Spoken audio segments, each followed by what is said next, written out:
अंतर्राष्ट्रीय सिरपुर बौद्ध महोत्सव 2022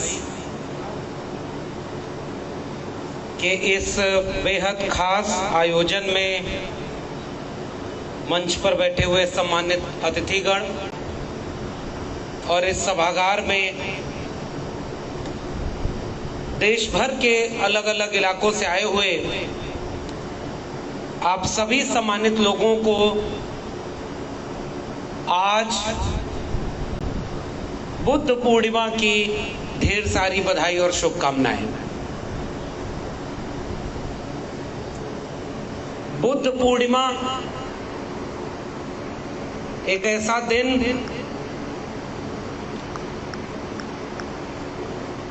जिसे तथागत बुद्ध के जीवन की 3 बड़ी घटनाओं या 3 अहम चीजों से जोड़ करके देखा जाता है, जाना जाता है।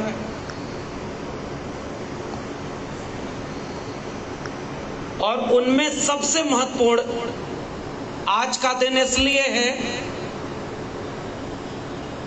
कि आज के दिन है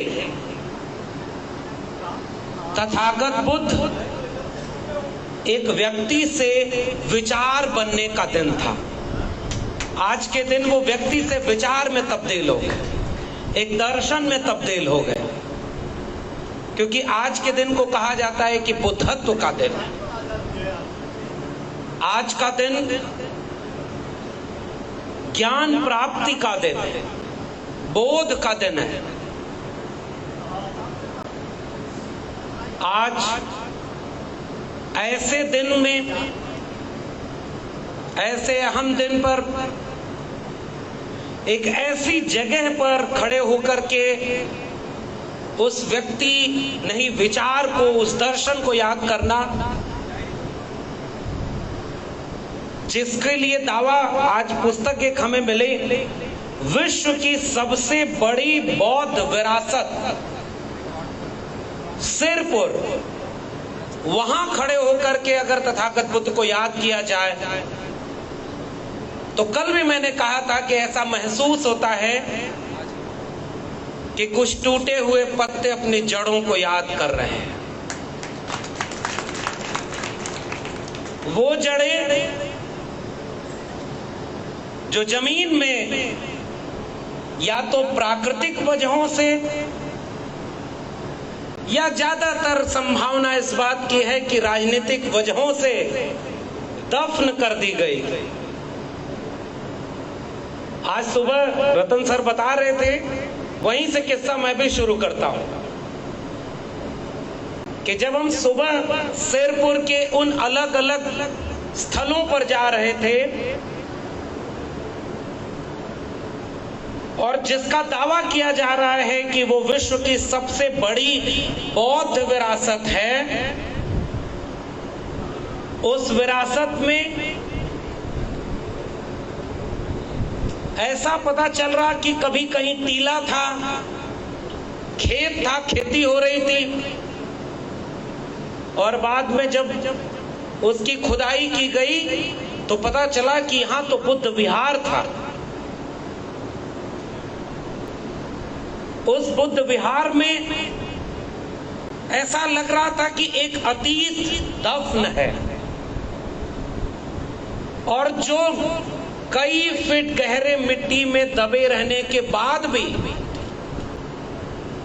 आप करीब से महसूस करेंगे तो वो जिंदा है और आपसे बात करता है, वो आपको आकर्षित करता है। उन पत्थरों से आवाजें आएंगी, ऐसी नहीं जैसी कुछ धर्म की किताबों में लिखी गई हैं, ऐसी आवाजें जो आपको संवेदनशील होकर के ही महसूस करेंगे आप। वो विरासत की आवाज। तो मैं बहुत शुक्रिया अदा करता हूं सबसे पहले सिरपुर और उन तमाम लोगों का जो लोग इस पूरी मुहिम में जुड़े रहे, जिन्होंने इस पूरे स्थल को, इस जगह के ऐतिहासिक महत्व को रेखांकित करने का काम किया और लगातार कर रहे हैं। ये जो पुस्तिका मिली है इसमें ढेर सारे दस्तावेज हैं। हमारे साथ प्रोफेसर जितेंद्र मीणा थे, इतिहास पढ़ाते हैं दिल्ली विश्वविद्यालय में, और आपस में हम लोग यही चर्चा कर रहे थे। हड़प्पा और मोहनजोदड़ो की खुदाई हुई तो सभ्यता के नए पन्ने खुले, ढेर सारी किताबें लिखी गई, लेख लिखे गए, नजरिया बदला। और जब सिरपुर में इतना महत्वपूर्ण स्थल खुदाई में मिला, एक विराट नगर है, इस पर दिल्ली या उन तमाम केंद्रीय जगहों पर जो इतिहास लिखते हैं वहां कोई मुकम्मल लेख, कोई किताब, कोई संगोष्ठी क्यों नहीं हो रही? ये विरासत कहां क्लेम की गई? कहीं मूर्तियां मिल रही हैं, कहीं सिक्के मिल रहे हैं, कहीं आभूषण मिल रहे हैं, तो कहीं आकृतियां मिल रही हैं, उन आकृतियों में इतिहास दर्ज है। तो मैं बहुत एहतराम के साथ उन लोगों को याद कर रहा हूं जिन्होंने तथागत संदेश पत्रिका के जरिए भी उस इतिहास को दर्ज करने की कोशिश की है और लगातार उससे जोड़ने की कोशिश की है। पुरातात्विक स्थलों की खुदाई का जिक्र हो और वह भी 2022 में हो, तो थोड़ी सी खबरें पीछे जाकर पलट कर देखिए। कुछ लोग आज खुदाई करवा रहे हैं, वो खुदाई करवा के दिखाना चाहते हैं कि इस मस्जिद को खोदो, इसके नीचे मंदिर मिलेगा। ये वही लोग हैं जिन्होंने 7-8 दशक पहले कहा कि अचानक मस्जिद में मूर्ति प्रकट हो गई, ताला खुलेगा, अब यहां पर मस्जिद में पूजा होगी। वो लोग आज फिर से 2022 दुनिया ज्ञान, विज्ञान, तर्क, विवेक से कहां जाना चाहती है? कल तक चांद पर पानी खोज रहे थे, आज मस्जिद के नीचे मूर्ति खोज रहे हैं। और वही दौर है, इसलिए यहां यह बात कहनी जरूरी है। इस पर राजनीति हो रही है कि ये मंदिर, ताजमहल के नीचे मंदिर मिलेगा, खुदाई करो। ज्ञानवापी मस्जिद के नीचे शिवलिंग मिलेगा, खुदाई होनी चाहिए। तो यहाँ सिरपुर से एक बात और कही जानी चाहिए कि जब खुदाई करवाओ तो थोड़ा गहरी खुदाई करवाना, वहां कोई न कोई तथागत बुद्ध की मूर्ति मिलेगी, मुझे ऐसा लग रहा है। एक मंदिर यहां हम लोग गए देखे, लक्ष्मण का मंदिर, सामने राम का मंदिर। मैं तो केवल उसी पर बात कर रहा हूं। हम यहाँ आ रहे थे तो हमें लगा कि बुद्ध को पढ़कर जाएं, इस बड़े मंच पर बोलना है, यहाँ लोगों से कल से मिल रहे हैं, तो लग रहा है कि पढ़ करके आप इनके सामने नहीं बोल सकते। जितना आप पढ़े हैं इतना इन्होंने बुद्ध को जिया है, इनके सामने आप बुद्ध पर क्या बात करेंगे? इसलिए कुछ व्यवहारिक बातें मैं बहुत थोड़ी सी करना चाहता हूँ। इतिहास कैसे बनता है? मैं साहित्य का विद्यार्थी हूँ, लेकिन हम साहित्य वालों ने यह सीखा, समझा है कि साहित्य केवल साहित्य नहीं होता, साहित्य के गहरे रिश्ते होते हैं उस दौर के इतिहास से, उस दौर की राजनीति से, उस दौर की अर्थव्यवस्था से।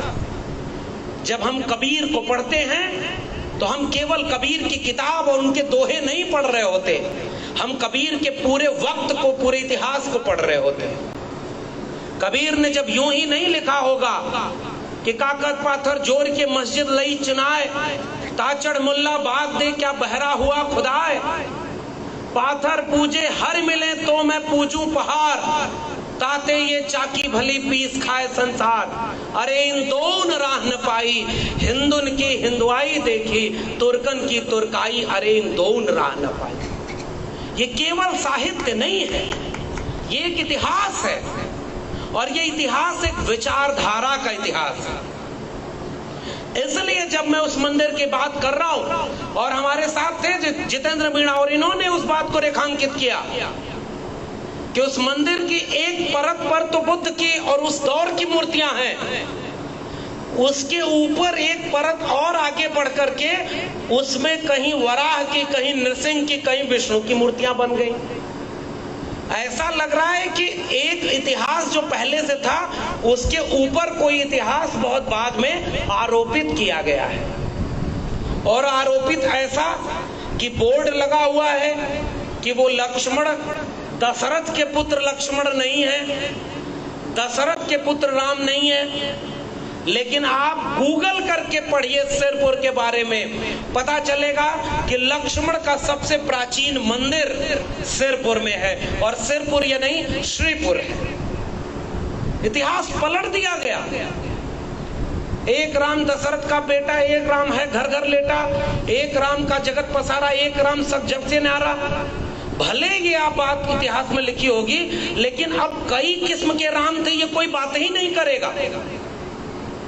हम लोग पढ़ने पढ़ाने के पेशे से जुड़े हुए लोग हैं, और रतन सर ने जो बात कही है वहीं से जोड़ के कर रहा हूं कि हमारी भूमिका क्या है। उन्होंने तथ्य बताए ना, तो हमारी भी जिम्मेदारी ये है कि हम इस मुल्क के सामने एक सवाल पूछें कि तुम कहते हो कि सकल राम में सब जग जानी, सब कुछ राममय है, तो एक बात बताओ कि तुलसी के पहले भी राम थे कि नहीं थे? क्या एक ही राम थे? 300 रामायण, 300 रामायणास एक रामानुजन ने एक लेख लिखा। कंब रामायण, तमिल रामायण, बंगला रामायण, भारत के बाहर के कई रामायण, उस इतिहास तक क्यों नहीं जाते? इसलिए मैं एक बात यहां कहना चाहता हूं कि हम आज यहां खड़े होकर तथागत बुद्ध को याद कर रहे हैं, और उसमें याद करने की जगह हमारे पास क्या है? वो जगह है अपनी वैचारिक विरासत को क्लेम करने की, उस पर दावा करने की। क्या ये यूं अनायास ही हो गया कि जो इतना विराट बुद्धिस्ट नगर था आज उसे हिंदूवादी प्रतीकों से ढक दिया गया है और इतने सारे मंदिर बन गए? ये अनायास तो नहीं है। इसमें राजनीति भी दोषी है और इसमें समाज भी दोषी है। जितने पुरातात्विक स्थल है वो चीख चीख करके कह रहे हैं कि हजारों साल, सैकड़ों साल पहले से ये कमेरा लोगों की जगह है। कहीं पर भट्ठी मिल रही है जो धातुओं को पिघलाने के काम आ रही है, कहीं बाजार है, और कहीं बुद्ध विहार है। उसकी तकनीक देखिए आप। और उन सब से बढ़कर सिरपुर एक एकेडमिक इंस्टीट्यूशन हब है, जिसमें दावा यह है कि 10,000 से ज्यादा विद्यार्थी एक बार में पढ़ाई करते थे। वो शिक्षा का केंद्र आज हिंदूवादी केंद्र बनता जा रहा है। तो ज्ञान की परंपरा, मैं जब तथागत बुद्ध को याद करता हूं तो प्रज्ञाशील और करुणा को याद करता हूं, और मैं वहां से बात शुरू कर रहा हूं। तथागत बुद्ध ने कहा कि किसी पुस्तक में लिख दिया इसलिए उसे सच मत मान लेना, किसी व्यक्ति ने कह दिया तो इसे सच मत मान लेना, जो तुम्हें सच लगे उसे सच मानना। और तब उन्होंने कहा अप दीपो भव, अपना दीपक स्वयं बनो। ठीक बात है कि इसकी भी आलोचना होगी कि जिस मूर्ति पूजा के विरोध में तथागत बुद्ध खड़े थे उन्हीं की मूर्तियां क्यों बनी, ये अलग बहस है। लेकिन हम लोग जब मूर्तियों की बात करते हैं तो हमें उसका समाजशास्त्री पक्ष भी देखना चाहिए।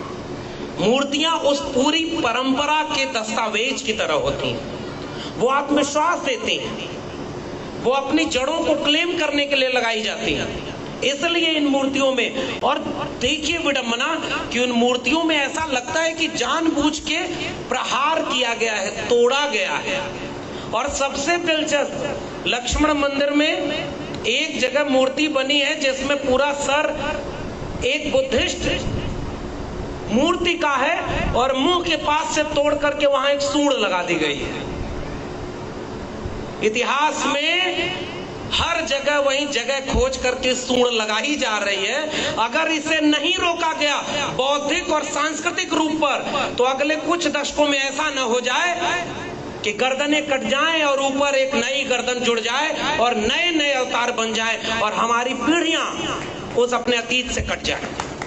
हमारी जिम्मेदारी इस बात की है कि हम क्लेम करें। एक पुस्तक में पलट रहा था यहाँ आने के पहले, डॉक्टर राजेंद्र प्रसाद सिंह सासाराम के, बहुत शोधपरक काम उन्होंने किया। मसलन इस पुस्तक का दावा यह है कि सिद्धार्थ नाम ही नहीं था गौतम बुद्ध का, सुकृति नाम मिलता है। हम लोगों को क्या पढ़ाया गया बचपन से, एक राजकुमार जो जब निकलता था तो सब कुछ राज्य में बहुत अच्छा दिखता था, फिर एक दिन बिना बताए निकल गया तो एक व्यक्ति बीमार मिला, एक व्यक्ति जो है बूढ़ा मिला, एक व्यक्ति मृत्यु शैया पर जाते हुए दिखा और एक व्यक्ति मुस्कुराते हुए दिखा। उन्होंने पूछा कि ये क्या है, पता चला जीवन की गति है। घर छोड़कर निकल गए, उसके बाद ज्ञान प्राप्त किया और सिद्धार्थ से बुद्ध हुए। ये बुद्धि से बना शब्द था, ज्ञान प्राप्त करना। कोई दीक्षा नहीं ली थी तथागत बुद्ध ने, वो ज्ञान प्राप्त किया था, अर्जित किया था। जितनी किताबें हमारे सिलेबस में लगा दी गई, उन सारी किताबों से सेंस ये लगता है कि तथागत बुद्ध कोई अवतार का नाम है। और बाद में चल करके कुछ लोग जिन्होंने अपने श्रम से तो कुछ बनाया नहीं इस धरती पर रहने लायक, दूसरे के श्रम का दोहन करते रहे। चौधरी छोटू राम इसीलिए कहते थे कि 90% कमेरा है और 10% लुटेरा है। जिन्होंने आपके श्रम को लूटा है तो वो उन लोगों ने क्या किया कि आपके ऊपर आरोपित कर दिया, क्यों नहीं पाली और प्राकृत की भाषाओं पर किताबें ढंग की मिलती, सिलेबस में कहां है तथागत बुद्ध। ये मेरे मन में एक सवाल था। और जब मैं राजेंद्र प्रसाद सिंह को पढ़ रहा था, आप कल्पना करिए कि इस किताब में लिपियों के पढ़ करके, उन भग्नावशेषों को देख करके, तमाम जो पुरानी पांडुलिपियां हैं उनको पढ़ करके, और उसके साथ साथ जो और महत्वपूर्ण चीज थी, इन्होंने क्या दावा किया कि बहुत सारी दुनिया में लोग जहां पर बुद्ध का विचार गया, हमारे यहाँ कुछ लोग कहते हैं कि हम आर्यावर्ते जम्बू द्वीपे भारत खंडे वाले हैं, विश्व गुरु हैं, लेकिन बुद्ध के विचार को मानने वाले दुनिया के कई देश भारत को गुरु भूमि मानते हैं। ये इतिहास तो एक अलग इतिहास है ना, वो गुरु भूमि मानते हैं। उन्होंने ह्वेनसांग और फाहियान का जिक्र मिलता है यहाँ आने का। और राजेंद्र प्रसाद सिंह का दावा है कि सैकड़ों पांडुलिपियां इन लोगों ने वापस अपने यहाँ ले जाकर के उसे डिकोड किया, उस पर लिटरेचर लिखे, उस पर काम किया। तो 56 किस्म के यात्री बाहर से आए तो जाने कितनी पांडुलिपियों को ले गए होंगे। हम तो कहते हैं पांडुलिपियां चली गई, शायद सुरक्षित होंगी। यह मुल्क तो ऐसे लोगों का रहा जो आज 80-20 का नारा देकर के ये कह रहे हैं कि मुसलमान तुम्हारे दुश्मन है। इस मंच से यह सवाल पूछा जाना चाहिए कि ज्ञान, प्रज्ञाशील, तर्क और विवेक के दस्तावेज जो बुद्धिस्ट लिटरेचर थे, जिन लाइब्रेरियों में थे, उन लाइब्रेरियों को किसने जलाया और उस बोध वृक्ष को किसने काटा? किसने दमन किया था इस पूरे बुद्धिस्ट लिटरेचर का? वो इतिहास सबके सामने है। और उस मानववादी, ज्ञानवादी, विज्ञानवादी दर्शन पर एक ब्राह्मणवादी दर्शन को हावी कर दिया। और वो दर्शन, क्योंकि बुद्ध को मिटा तो सकते नहीं थे, कोशिश की है, जैसे कहीं टीले बन गए तो दबाए रखो। हम तो इस किताब में और कई जगहों पर यह दावा मिलता है कि जिस राम मंदिर के नाम पर इतना विवाद है, उसके नीचे भी कुछ बुद्धिस्ट अवशेष मिले थे। ये तो हमने पढ़ा, ये तो पब्लिक डोमेन में है। अब ये अलग बात है कि इस मंच से और ज्यादा कुछ नहीं कहेंगे, नहीं तो पता चला कल ही कुछ पुलिस वाले किसी को उठा ले गए थे, धार्मिक भावनाएं आहत। उनकी धार्मिक भावनाएं इतनी नाजुक हैं कि बात बेबात पर आहत होती रहती हैं। जिनका उन्होंने इतिहास मिटा दिया, उनकी भावना की कोई कदर ही नहीं है। आपने मिटाने की कोशिश की। इसलिए जो बात इस पुस्तक के जरिए और जो चीजें हमने समझी, मेरी नजर में बुद्ध को पढ़ना, उस विचारधारा को पढ़ना है जिसके मूल में ज्ञान है। इसीलिए, और इस पुस्तक में डॉक्टर अंबेडकर ने, रतन सर जिक्र कर रहे थे, पढ़िएगा इस पुस्तक को, बहुत शानदार है। भगवान बुद्ध और उनका धर्म, Buddha and his Dhamma, doctor B R. Ambedkar की। इसमें आसान भाषा में इन्होंने समझाने की कोशिश की है कि धर्म अलग चीज है और धम्म अलग चीज है।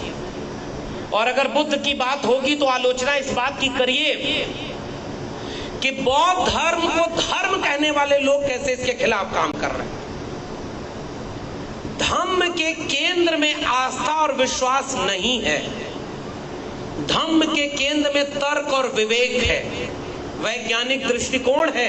इसलिए धम्म धर्म नहीं है।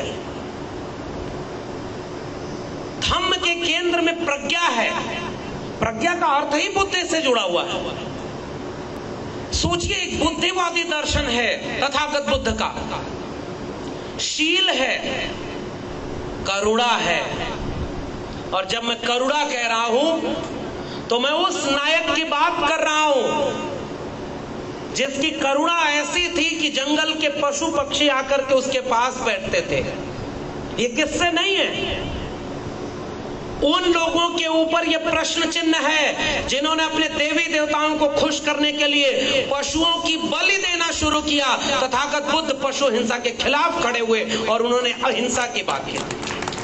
ये वैचारिक दो छोर है ना। इसलिए मैं जब बुद्ध को याद कर रहा हूं तो प्रज्ञा, शील, करुणा को याद कर रहा हूं। और करुणा का अर्थ है मनुष्यता, शील का अर्थ है मनुष्यता, इंसानियत, और उसमें है सम्यक विवेक, सम्यक दर्शन, सम्यक चरित्र। इन सब से जो एक ज्ञान की प्राप्ति कैवल्य तक है, निर्वाण तक है, उस दर्शन का नाम है बुद्धिज्म। डॉक्टर अंबेडकर ने यूं ही नहीं उसे स्वीकार किया। डॉक्टर अंबेडकर इस पुस्तक में एक जगह लिखते हैं कि आपके मन में यह सवाल पैदा होगा कि जो आधुनिक मूल्य है, न्याय, समता, स्वतंत्रता, बंधुता, इन पर बुद्ध की क्या राय थी? तो आपको उस पर बुद्ध की राइटिंग कम मिलेगी। डॉक्टर अंबेडकर इस पुस्तक में क्लेम करते हैं कि ऐसा नहीं था कि इस पर बुद्ध ने लिखा नहीं होगा। जो अन्याय, असमानता और पराधीनता के मानने वाले लोग थे, उन्होंने उन सारी चीजों को मिटाने की कोशिश की। इसलिए जिन बातों पर डॉक्टर अंबेडकर का दावा है कि बुद्ध के विचार नहीं मिलते, इसका अर्थ ये नहीं कि बुद्ध इसको नहीं मानते थे, उन्हें मिटाया गया है। क्योंकि डॉक्टर अंबेडकर ये कहते हैं कि बुद्ध एक आधुनिक मन के व्यक्ति थे, ये एक आधुनिक मानस थे, और आधुनिक मानस के केंद्र में न्याय, समता, बंधुता और स्वतंत्रता बुनियाद में दर्ज होगी। इसलिए उस पर बुद्ध सबके हैं। इसलिए जब बुद्धिज्म की बात होगी तो बुद्धिज्म की बात इस बात की आलोचना भी करेगी जो थोड़ा सूत्र रतन सर ने कहा ना कि बुद्धिस्ट सोसाइटी ऑफ इंडिया बनी तो क्या क्या हुआ, टुकड़े कितने हुए, उन टुकड़ों को भी तो सोचना होगा। हम अंततः कहां खड़े हैं? कहीं हमारे लोग, मैं एक जगह देखिए ईमानदारी से बोल रहा हूं, मैं उम्मीद करता हूं कि आप लोगों की धार्मिक भावनाएं उतनी कमजोर नहीं होंगी कि आहत हो जाए। मैं एक जगह मंच पर था तो एक भंते साहब बैठे हुए थे, जैसे हमें गुलदस्ता भेंट किया गया वैसे ही आयोजकों ने पूरे सम्मान और एहतराम से उन्हें गुलदस्ता भेंट करने की कोशिश की। वो छड़े लिए हुए थे हाथ में, डांटते हुए बोले ऐसे करोगे, पहले घुटने के बल बैठो, फिर मस्तक झुकाओ, फिर ऐसे अर्पित करो, तब हम करेंगे, उसके बाद पैर छुओ। मैं आश्चर्यचकित हो गया कि मैं किसे देख रहा हूं, क्या ये नियो ब्रह्मनिज्म कैरेक्टर नहीं हमारे अंदर आ रहा है? शादियां आप करा रहे हैं, पुजारी पंडित को हटा करके एक बुद्धिस्ट को खड़ा कर दिए और सारा कर्मकांड वही रहा, तो भाई आलोचना करने का अधिकार तो बुद्ध ने दिया, वही थोड़ा सा कर रहा हूं, ये उन्होंने ही दिया। हमें भक्ति किसी की नहीं करनी, हमें तो विचार को बात करनी है। ऐसा इसलिए इस बड़े मंच से कह रहा हूं कहीं ऐसा न हो जाए कि जिनका हम विरोध कर रहे हैं उन्हीं के जैसे हो जाए। है दुनिया में कुछ जगह पर, उदाहरण नाम नहीं लूंगा, इशारे में कह रहा हूं, बुद्धिस्ट लोगों ने भी हिंसा की है। आसपास के ही देश है, इतिहास पढ़िएगा। जबकि बुद्धिस्ट होने के केंद्र में है कि आप मूलतः अहिंसक होंगे, लेकिन हत्याएं हुई हैं बुद्ध के नाम पर भी। लेकिन उससे ज्यादा बड़ा इतिहास इस बात का है कि बुद्ध को कैसे मिटाया गया। आप बुद्ध की कोई भी किताब देखिए, कोई मूर्ति देखिए, उसका मुंह टूटा हुआ मिलेगा। ऐसा लगता है किसी ने जानबूझ करके उस मुंह को तोड़ा है। किसने तोड़ा होगा? जिसने बुद्ध को पहचान लिया होगा कि अगर इस व्यक्ति को, इसके विचार को अगर मारा न गया तो ये पूरे भारत ही नहीं पूरे दुनिया में फैल जाएगा, इसलिए इसको मिटा दो। वह काम बुद्धिज्म के खिलाफ किया गया। आज हम कहां खड़े हैं? आस्था विवेक थेरवाद कहा गया ना बौद्धिस्ट दर्शन में। थियरी, ज्ञान का दर्शन है। और सच बात है, वो दर्शन इतना रूढ़ ना हो जाए, इतना कठिन ना हो जाए कि नई पीढ़ी के लोग जान ही ना पाए कि बुद्धिस्ट होने का मतलब क्या है। हम भी धर्म परिवर्तन कराने के लिए दौड़ने लगे। इस पुस्तक में पढ़िएगा, इसमें बाकायदे डॉक्टर अंबेडकर लिखते हैं कि अगर जबरिया किसी ने धर्म परिवर्तन कराया, बुद्धिस्ट बनाया, तो आप बुद्धिस्ट उसे नहीं बना रहे, आप उसका नुकसान कर रहे हैं। आप जबरिया किसी को बुद्धिस्ट नहीं बना सकते। यहां तो जो लोग बाहर जाते थे उनको समझाया गया कि आप अपने आचरण से, अपने विचार व व्यवहार से सामने जनता को यह संदेश दीजिए। बुद्ध ने यूं ही नहीं कहा था कि मेरा जीवन ही मेरा संदेश है। वो सब कुछ करना था, और कहीं अगर वो आचरण चूक रहा होगा तो उसकी मुश्किल होगी। अब एक दूसरी बात पर आता हूं। आज जब बुद्ध की बात की जाती है तो बुद्ध की कोई भी मूर्ति हिंसक नहीं है। हम तो उन लोगों के दौर में हैं, छत्तीसगढ़ में हूं, सामाजिक न्याय की बात करते करते कब राम पथ गमन बन जाएगा यह पता ही नहीं चलेगा। 2400 किलोमीटर का आलोचना तो हम उसकी भी करेंगे। यहां से आए थे पिछली बार यहां भी मुख्यमंत्री। इस मंच से यह सवाल पूछने की जरूरत है।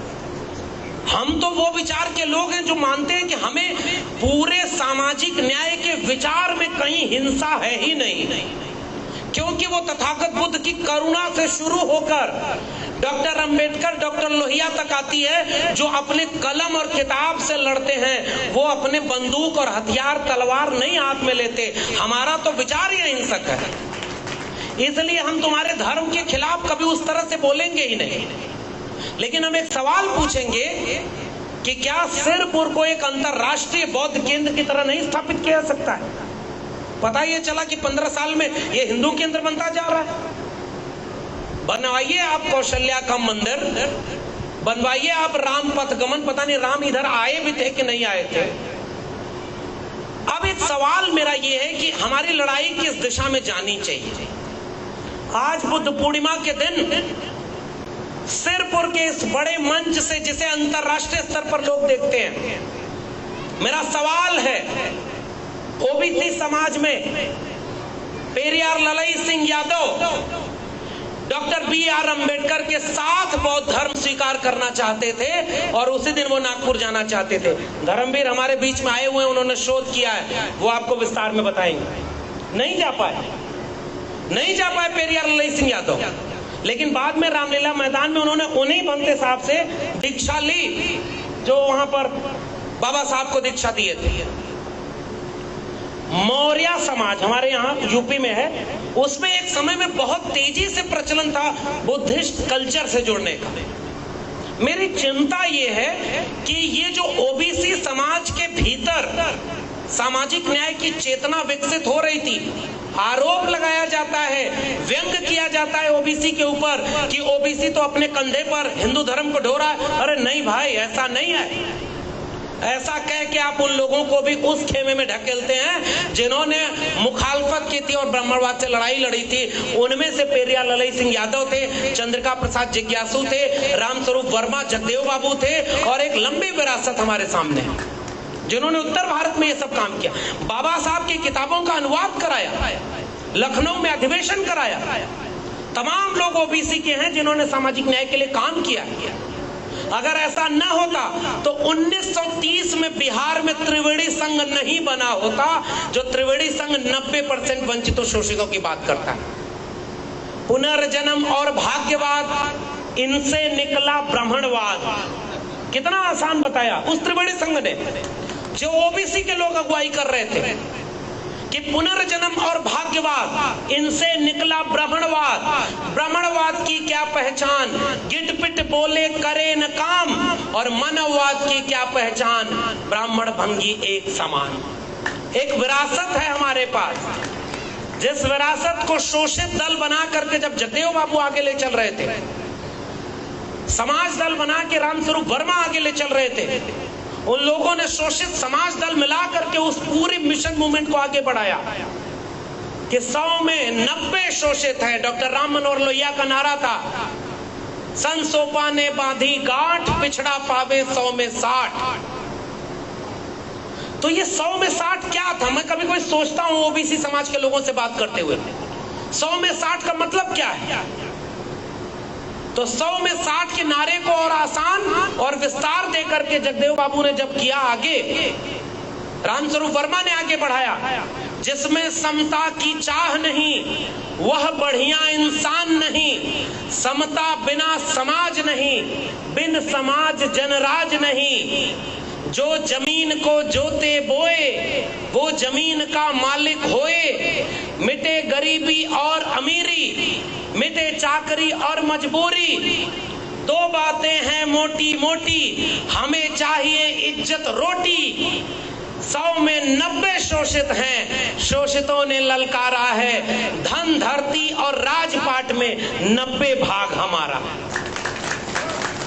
मुझे लगता है कि आज थोड़ी सी भाषा बदलने की जरूरत है। जैसे रतन सर ने कहा ना, बहुत शानदार बात कही, तथागत बुद्ध का मतलब ही है कि जिसको समझाना है उसकी भाषा में समझाओ, उसके जैसे बनो।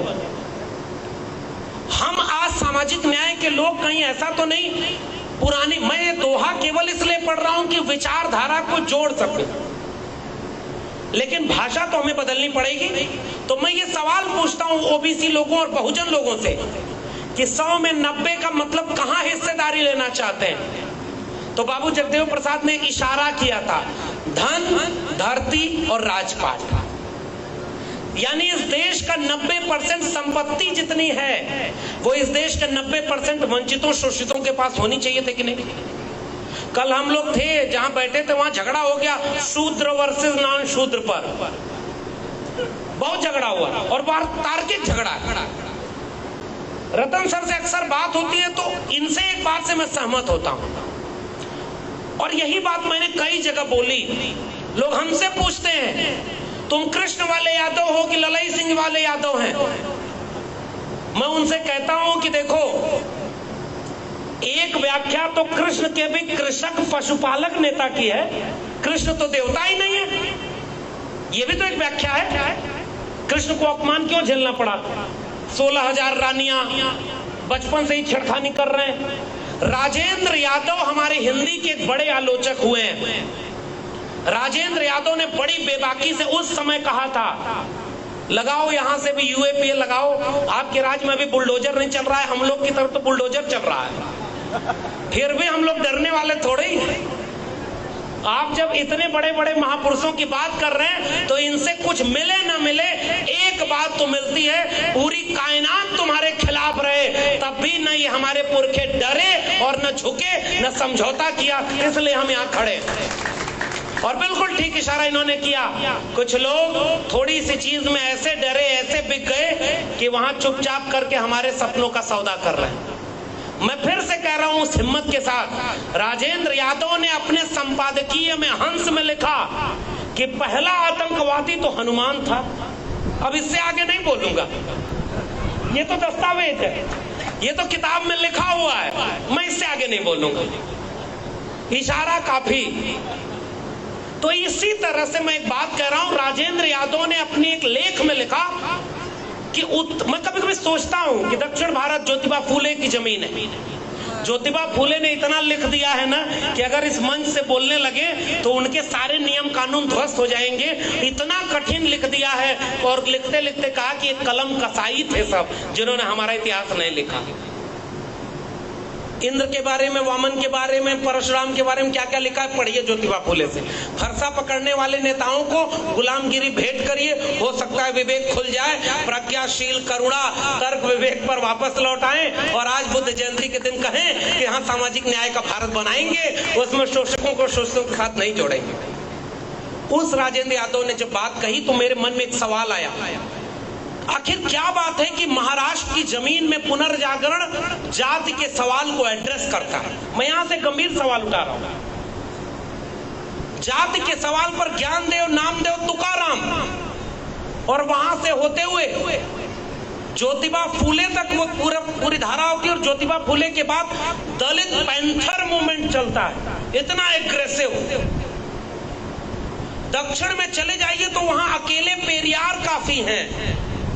जनेऊ किसको पहनाया था, मैं इशारे में बोल रहा हूं। आप लोगों को पता है जनेऊ किसको पहनाते थे? पेरियार। समझ तो गए ही होंगे। एक चुटकुला है कि एक घर में तोता पाला तो दूसरा दोस्त जब आता था तो जब तोता उसको देखे तो तोता कहता था पागल आ गया, पागल आ गया। वो दोस्त बड़ा चिढ़ गया, मालिक से कहा कि तुम्हारा तोता हमको गाली देता है। तो मालिक जाके उसको डांटा कि हमारा बहुत प्रिय दोस्त है, तुम इसको आइंदा कभी गाली मत देना। अगली बार दोस्त आया, तोते को देख रहा है, तोता दोस्त को देख रहा है, कुछ नहीं बोला। जब जाने लगा दोस्त तो तोता बोल रहा है कि सुनो, समझ तो गए ही होगे तुम। मैं सही कह रहा हूं कि दौर ऐसा है कि कुछ चीजें इशारे में भी हम लोग पढ़ने लिखने वाले लोग हैं ना, हम लोग ऐसी बात क्यों बोलें कि हमको कहीं जेल जाने की जरूरत, हम अपने से नहीं जाएंगे, बाकी तुम ले जाना ले जाओ। इसलिए मैं केवल बात कर रहा हूं कि पेरियार को तो पढ़ो भाई, हम तो अपनी तरफ से कुछ कह भी नहीं रहे। और आपको भी एक सलाह दे रहा हूं, अपनी ओर से मत लिख दीजिएगा कि ब्राह्मण सब पापी है, कलम कसाई है। आप लिखिए ब्राह्मण कलम कसाई है, नीचे लिखिए ज्योतिबा फूले, जो छपा है महाराष्ट्र सरकार के द्वारा, और जब्त करनी है तो पहले ज्योतिबा फूले किताब जब्त करो, अपने नाम से मत लिखिएगा। तब जाकर ये चालाकी बहुत जरूरी है। आप अपने ही धर्म का विरोध करने लगते हैं। अरे आपके पुरखे इतना विरोध कर दिए हैं कि अगर इन्हीं को पढ़ करके जीना शुरू करिए तो अपनी ओर से कुछ नहीं करने का जरूरत है। उनको विरोध करना है तो करें डॉक्टर अंबेडकर का विरोध, करें फूले और पेरियार का विरोध। एक बार पेरियार पर कुछ बोल दिए थे, दक्षिण भारत में आज तक एक भी सीट मिली नहीं है। और वहां एक मुख्यमंत्री ऐसा है जो खड़ा होकर के कहता है कि हाँ हमारे पास लीगेसी है पेरियार की, मंदिर में पुजारी कौन बनेगा ये जाति से तय नहीं होगा, रिटन एग्जाम कराएंगे और हर जात के नेता, हर जात के लोगों को पुजारी बनाएंगे। वो भी एक नेता है ना, इसी दौर में सामाजिक न्याय कर रहा है ना। इसलिए मैं रेफरेंस के साथ बोल रहा हूं, राजेंद्र यादव ने लिखा उत्तर भारत इसलिए सांस्कृतिक और सामाजिक रूप से कमजोर रह गया क्योंकि तीन चीजें यहां बहुत हावी हो गई, गंगा, रामचरितमानस और गीता। इसलिए पेरियार ने बहुत मेहनत की, ललाई सिंह यादव ने, चंद्रिका प्रसाद जिज्ञासु ने, रामस्वरूप वर्मा ने, लोहिया ने, कांशीराम ने, मंडल आंदोलन ने, लेकिन सांस्कृतिक विमर्श थोड़ा सा कमजोर रह गया। हमारी जिम्मेदारी आज बुद्ध जयंती के दिन ये वादा करने की है, ज्ञानशील करुणा प्रज्ञा विवेक तर्क के विचारधारा उसे उत्तर भारत में जैसे ही हम सांस्कृतिक रूप से सामाजिक रूप से मजबूत करेंगे।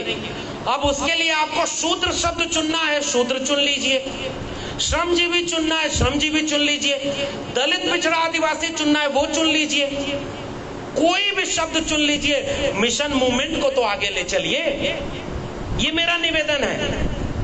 और जो थोड़ा भी अगर आपके साथ आ रहा है उसे चिढ़ाइए मत। ओबीसी को आप बहुत चिढ़ाते हैं, चिढ़ाना भी चाहिए थोड़ा बहुत। आधी आबादी मंडल कमीशन कह रही, और मंडल कमीशन ने कहा, मंडल कमीशन को जब मैं पढ़ता हूं तो मुझे लगता है या पूरे मूवमेंट को पढ़ता हूं, भारत के संविधान को पढ़ता हूं, मुझे बार बार एक बात महसूस होती है कि भारत के संविधान के मूल में, मंडल कमीशन के मूल में कहीं तथागत बुद्ध का विचार भी शामिल है, इसीलिए वो इतनी ताकतवर किताबें हमारे पास। तो ये ठीक बात है कि ओबीसी को अपना हक लेना था, धन धरती राजपाट में, शिक्षा रोजगार में। मेरा सुझाव ये है कि तथागत बुद्ध किस बात की बात करते थे? ज्ञान, विश्वविद्यालय और ज्ञान की बात करते थे। मुझे सुबह जब जा करके वहां दिखाया गया कि ये जो आकृति आप देख रहे हैं ये डिग्री थी, ये डिग्री दी जाती थी, जो पढ़ाई कर रहे हैं उनको डिग्री दी जाती थी। और उस डिग्री का मतलब, इस सिरपुर में एक एजुकेशन हब का होने का मतलब, नालंदा और तक्षशिला होने का मतलब, ज्ञान के केंद्र का मतलब है ना। मैं एक बात सोच रहा था सर, तथागत बुद्ध के विचार को पढ़ करके थोड़े से लोग जागरूक हुए होंगे कि बौद्ध विहार बनाएंगे, लेकिन जिसने मूर्ति बनाई होगी वो तो कोई कमेरा, कोई दलित पिछड़ा ही रहा होगा ना। क्या तराशा है उसने एक एक पत्थर को कि आज भी लगता है वो पत्थर बोल रहा है। हमारे लोग रिसर्च करने वाले लोग थे, उनके पास इतनी मेधा थी। कोई मूर्ति बना रहा है, कोई बाजार खड़ा कर रहा है, कोई उत्पादन कार्य में लगा हुआ है। सब लोग सर्जक और अर्जक लोग थे और उन्हें आज गुलाम बना दिया गया। 10% लोग अनर्जक लोग हैं, उनके ऊपर काबिज हो गए। बुद्ध पूर्णिमा के दिन मुझे लगता है कि मौजूदा सवालों से टकराने की जरूरत है। अतीत कैसे याद किया जाएगा? विनम्रता से। मैं बुद्ध से सीखता हूं तो विनम्रता सीखने की कोशिश करता हूं। एक पद मिलता है, एक ऐसे ही दानवीर राजा से पूछा गया, उसने दोहा लिखा कि ऐसी देनी देन जो कहीं समझाओ बैन, ज्यों ज्यों कर ऊंचो कियो त्यों त्यों नीचो नैन। उस दानवीर राजा से लोग जाके पूछते हैं कि लोग तो 10 रुपया दान करते हैं तो छाती चौड़ी करके कहते हैं हमने तुमको दान दे दिया, जाओ मौज करो। ये कैसा दान तुम कर रहे हो कि जैसे जैसे तुम दान ज्यादा कर रहे हो तुम अपने सर झुकाते जा रहे हो, नैन झुकाते जा रहे हो। उस दोहे का रिप्लाई जो है याद करिएगा, देनहार कोई और है, देत रहत दिन रैन, लोग भरम मोफे करें तासो नीचो नैन। अब कोई ब्राह्मणवादी इसकी व्याख्या कर देगा कि देनहार कोई और है। मैं कहूंगा नहीं, देनहार तथागत बुद्ध से लेकर के लोहिया और डॉक्टर अंबेडकर हैं। हम लोगों के पास क्या है जो हम देने वाले हैं? हम तो उनके विचारों को जीना चाहते हैं, इसीलिए उनसे सीखना है तो विनम्रता सीखें। हम अपनी नाक को छोटी करें और दिल बड़ा करें। आजकल मुझे लगता है बहुजन समाज में एक दिक्कत आ रही है, लोगों की नाक लंबी हो गई या दिल छोटे हो गए। थोड़ी सी आलोचना हम बर्दाश्त नहीं कर सकते, हमारी भी करिए।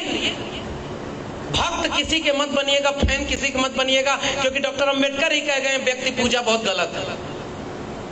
क्योंकि हमारी विरासत को क्लेम करना नई पीढ़ी को दिखाना है। यही मैं अपनी जब भूमिका सोचता हूं और ऐसे बड़े मंचों पर जब आप मुझे बुलाकर सम्मानित करते हैं तो मुझे लगता है कि हमारी जिम्मेदारी इतनी सी है कि जब हम घर लौटे तो आपके सामने हमको इसलिए बुलाया गया कि हम आपको कुछ सुनाएंगे, कुछ देंगे। मैं विनम्रता से स्वीकार कर रहा हूं कि हम आपके सामने कुछ देकर नहीं, आपसे बहुत कुछ लेकर जा रहे हैं। अपना अतीत, अपनी विरासत और अपनी जड़ को लेकर जा रहे हैं। कोशिश करेंगे कि इसमें कुछ और अच्छा कर सके।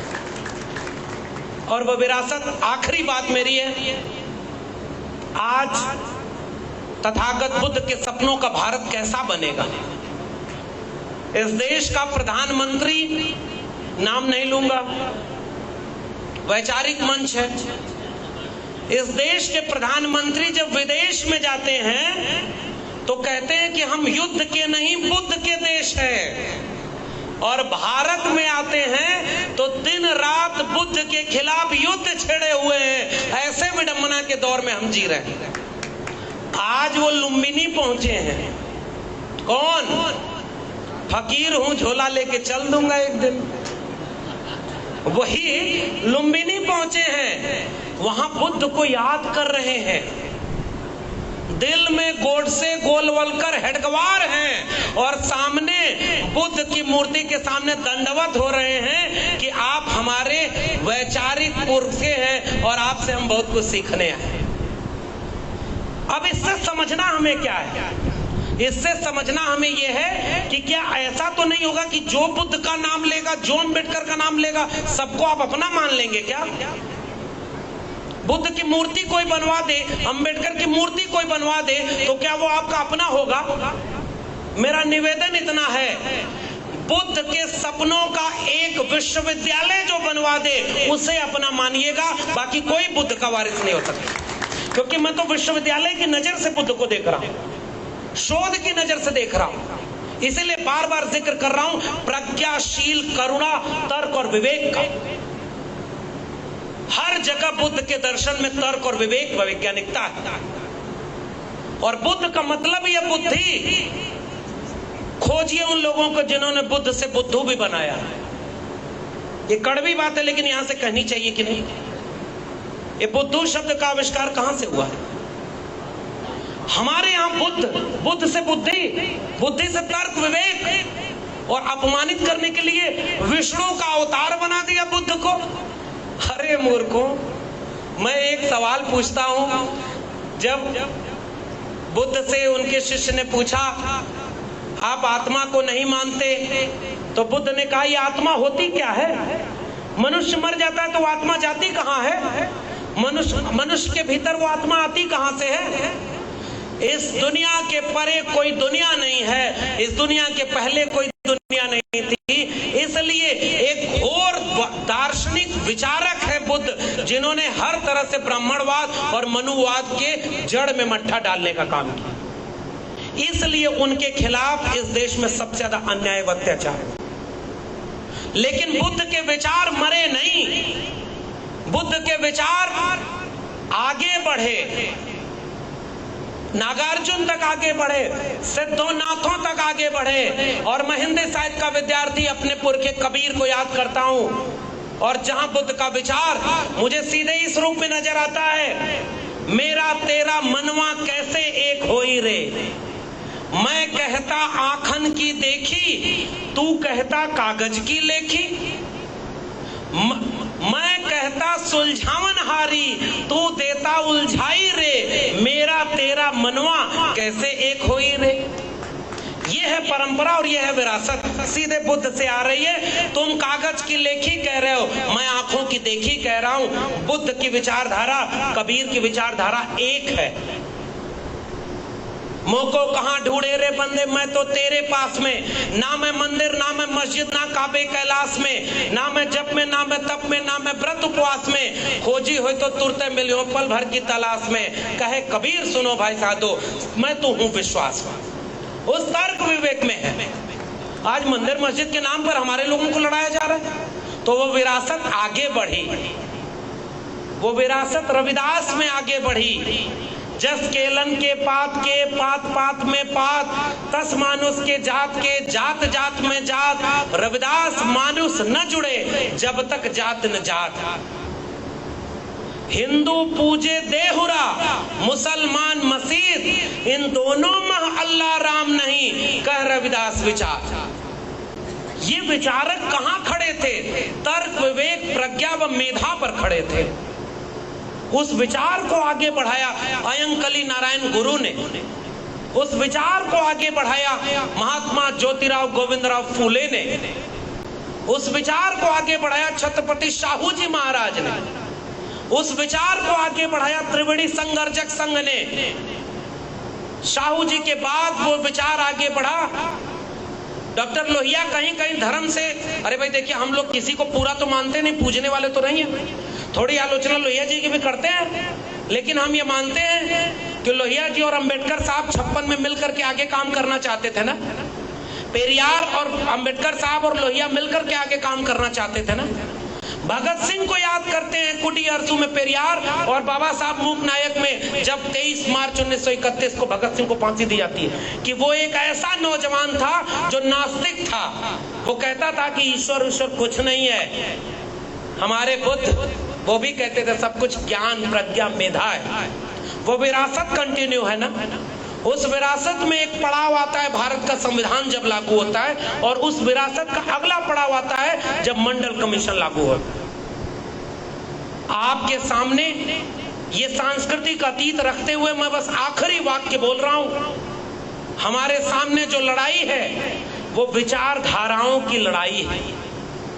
एक तरफ वो विचार है जिसके केंद्र में वेद और पुराण है, आस्था व विश्वास है, अंधविश्वास है, कर्म कांड है, और उस कर्म कांड की तो ऐसी ऐसी गाथाएं हैं कि वो बोली और मानी ही नहीं जा सकती। दुनिया के किसी देश में अगर आप जाके कहेंगे कि 8 हाथ वाले लोग होते थे तो कुल लोग हंसेंगे कि मानेंगे कि चमत्कार है। दुनिया में आप नहीं बता सकते, लेकिन दुनिया में बुद्ध को आप ले जा सकते हैं, और बुद्ध गए तो वहां अंधविश्वास और कर्म कांड था। हमारे यहाँ शुरुआत कहां से होती है? तथागत बुद्ध से, जिसके मूल में ही तर्क, विवेक और मनुष्यता थी।